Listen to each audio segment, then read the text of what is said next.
2025년 3월 28일 금요일 아침을 여는 생명의 큐티 시간입니다.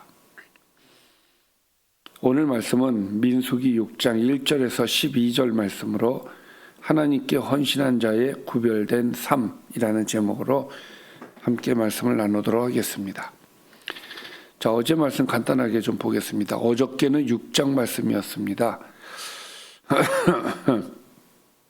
어제 말씀을 보면 아내의 탈선이 의심이 되었을 때 남편은 제사장에게 가서 의심의 소재를 드려야 한다고 말씀하셨습니다. 또 제사장은 저주가 되게 하는 쓴물을 만들어 아내에게 저주의 맹세를 하게 한 후에 그 물을 마시게 하라고 하셨습니다. 아내가 남편을 두고 탈선을 해 몸을 더럽혔으면 저주대로 될 것이고, 만약에 아내가 그게 의심이었다면, 잘못한 것이 없다면 해를 받지 않고 임신하게 된다고 말씀하셨습니다.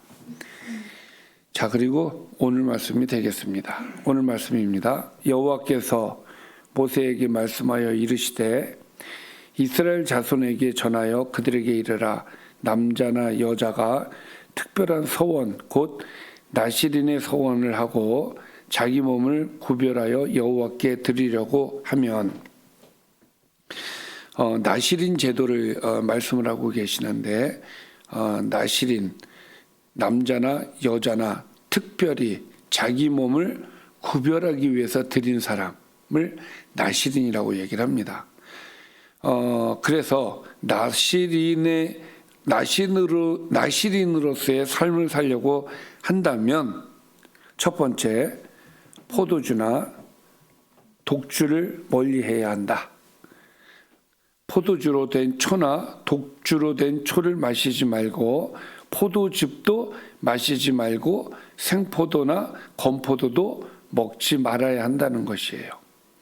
그리고 자기 몸을 구별하는 모든 날 동안에는 포도나무 솟아는 씨나 껍질이라도 먹어서는 안 된다.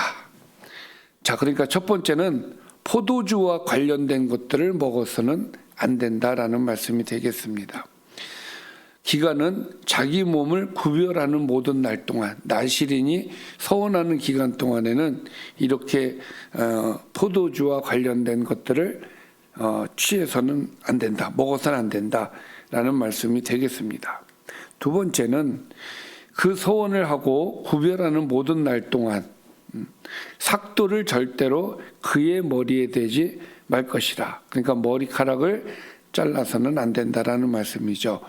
자기 몸을 구별하여 여호와께 드리는 날이 차기까지 그는 거룩한즉 그의 머리털을 길게 자라게 할 것이며, 두 번째 말씀, 두 번째 지켜야 될 일은 머리카락을 자르면 안 된다라는 말씀이 되겠습니다. 또 세 번째입니다. 자기의 몸을 구별하여 여호와께 드리는 모든 날 동안 시체를 가까이 하면 안 된다.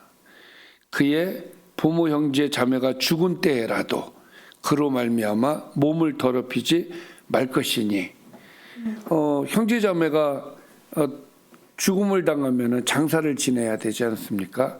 그런데 그것을 인해서 몸을 더럽히지 않기 위해서 나실인들은 장례에 참여하지도 않았어요. 자, 왜 그랬느냐? 이는 자기 몸을 구별하여 하나님께 드리는 표가 그의 머리에 있기 때문이다라는 것이죠. 그래서 자기의 몸을 구별하는 모든 날 동안 그는 여호와께 거룩한 자다. 자, 자기의 몸을 구별하는 모든 날이라는 말이 자주 나왔죠. 그러니까 이게 서원하는 기간을 얘기를 하는 거예요. 나실인으로서 그 지정된 그 기간 동안 구별해야 된다. 구별해서 살아야 되는데, 그 이유가 여호와께 거룩한 자이기 때문에 절제해야 되는 것이 있는데, 세 가지를 오늘 얘기를 했어요. 자, 세 가지가 뭐였습니까? 첫 번째는 포도주와 관련된 것을 먹어서는 안 되고, 두 번째는 시체를 가까이 하면 안 되고, 세 번째는 아니죠. 자, 두 번째는 머리카락을 자르면 안 되고, 세 번째가 시체를 가까이 하면 안 된다라는 말씀이었습니다. 근데 사람이 하다 보면은 실수를 할 때가 있지 않습니까? 그럴 경우에는 어떻게 해야 되느냐? 누가 갑자기 그 곁에서 죽어서 스스로 구별한 자의 머리를 더럽히면 그의 몸을 정결하게 하는 날에 머리를 밀 것이니 곧 일곱째 날에 밀 것이며, 그러니까 무슨 얘기냐면은 이제 정결하게 하는 그 기간이 있다 그랬죠. 그러니까 하던 거를 멈춰야 돼요. 멈추고 다시 시작해야 돼요. 그래서 다시 시작하겠다고 마음을 먹은 날에 머리를 밀 것인데, 그것은 일곱째 날에 이제 밀어야 된다. 그러니까 잘못을 하고 난 다음에 7일 후에 다시 시작을 할 수 있다라는 이야기가 되는 것이죠. 자, 그때 여덟째 날에 산비둘기 2마리나 또 집비둘기 새끼 2마리를 가지고 회막문에 와서 제사장에게 주어라. 그러니까 제사를 지내라는 얘기가 되겠죠. 그러면 제사장은 그 하나를 속죄 제물로, 하나를 번제물로 드려서 그의 시체로 말미암아 얻은 죄를 속하고, 또 그는 그날에 그의 머리를 성결하게 할 것이며 자기 몸을 구별하여 여호와께 드린 날로 새로 정하고 1년 된 숫양을 가져다가 속건 제물로 드릴지니라. 자기의 몸을 구별한 때에 그의 몸을 더럽혔은즉 지나간 기간은 무효니라. 그러니까 제사를 통해서 다시 시작을 하라는 이야기가 되겠습니다. 자, 여기까지가 오늘의 말씀입니다. 오늘 말씀을 좀 정리해 볼게요. 나시린의 서원을 한 자는 3가지를 절제를 해야 돼요. 포도주와 독주를 멀리하고 포도나무 소사는 먹지 말며, 이게 첫 번째입니다. 두 번째, 머리에 삭도를 대지 말아야 됩니다. 세 번째, 시체를 가까이 하지 말아야 합니다. 그런데 실수를 해서 이것을 어겼을 때 그 기간에 자기 몸을 더럽히게 되면 제사장을 통해 속죄제와 번제를 드리고 지난 기간은 무효가 되니 날을 새로 정해서 속건제를 드리고 다시 시작해야 된다는 것이 오늘의 말씀입니다. 오늘 말씀은 나시린에 대한 이야기였죠.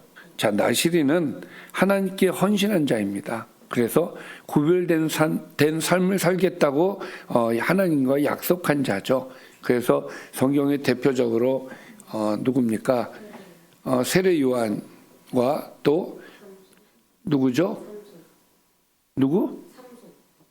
삼손이 그렇죠. 예. 구약에서는 이제 삼손이 나시린입니다. 특별히 하나님께 구별된 삶을 살아야 되는 사람들이죠. 자, 오늘 말씀을 통해서 우리가 생각해 봐야 되는 것은 특별히 구별된 사람, 그것이 구약에서 나시린이라고 얘기를 한다면은 지금은 저와 여러분은 다 나시린들입니다. 하나님께 거룩하게 구별되어진 사람들이기 때문에, 따라서 우리도 절제해야 되는 것들을 절제해야 되죠. 물론 지금 여기에 나와 있는 말씀처럼 뭐 시체를 가까이 하지 않는다든지 뭐 이런 거는 아니겠지만, 중요한 것은 죄와 가까이 해서는 안 된다라는 정신을 우리가 가지고 가야 돼요. 죄와 멀리하고 항상 거룩한, 하나님께서 기뻐하시는 삶의 모습으로 살아야 된다라는 것. 그래서 오늘 말씀을 통해서 하나님은 나시린이 되는 것을 기뻐한다, 거룩한 삶을 사는 것을 기뻐한다라는 것을 명심하였으면 좋겠습니다. 기도하겠습니다. 살아계신 아버지, 우리를 거룩한 하나님의 백성으로 인도해 주심을 감사드립니다. 우리가 하나님께 이와 같은 은혜를 받았사오니 하나님, 우리의 삶이 거룩하게 하여 주시고 거룩한 삶이 되게 하여 주옵소서. 예수님의 이름으로 기도드리옵나이다. 아멘.